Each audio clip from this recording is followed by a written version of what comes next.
ઠાસરાના વણુતી ગામમાં બિસ્માર રસ્તાઓથી ગ્રામજનો પરેશાન છે, ત્યારે ધારાસભ્યના વતનમાં વર્ષોથી નવા રસ્તાની સ્થાનિકોએ માંગ કરી છે। ચોમાસામાં 7 શાળાના વિદ્યાર્થીઓને અવરજવર કરવામાં પણ મુશ્કેલી પડે છે। ખરાબ રસ્તાઓને કારણે એસટી બસોની અવરજવર પણ પ્રભાવિત થઈ રહી છે, ત્યારે સ્થાનિકોનો આક્ષેપ છે રજૂઆતો છતાં પણ ઉકેલ નથી આવી રહ્યો, તો હવે કાયમી ઉકેલની માંગ થઈ રહી છે। મારું નામ રમેશભાઈ સોમતભાઈ પરમાર વરોથી જૂના મોડા। રમેશભાઈ, હા, આ જે જગ્યાએ ઊભા છો, શું આ તકલીફો છે આપને? તકલીફ તે કે સાહેબ આ રસ્તો એટલો બધો ખરાબ છે કે સાધન હમું આવે તો એ ઊભું રહેવું પડે, નેહરાય ઉત્સાહ જ નહીં। અને ચોમાસામાં પાણી ફૂલ ભરાય, કઈ લઈને નેહરવું? બરાબર, આ જ તકલીફ, બીજું કશું નહીં। જે હોય એ બધું કાઢી જ નાખવાનું આવે સીધે સીધું।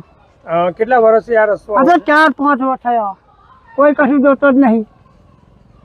ધારાસભ્ય કે પૂર્વ એ ધારાસભ્ય બધા આવીને જાય, આવીને દાડામાં 2 વાર આવી જાય, 4 વાર આવી જાય, સરપંચ થઈ જાય, કશું જોતા નહીં। આ જોત ખરા દેખાય છે મને, બરોબર? ચાલો આમાં છે ડુંગરીના મોડા, ગામ વણોતી, તાલુકો ઠાસરા। અત્યારે આ રસ્તા માટે શું કહેશો તમે?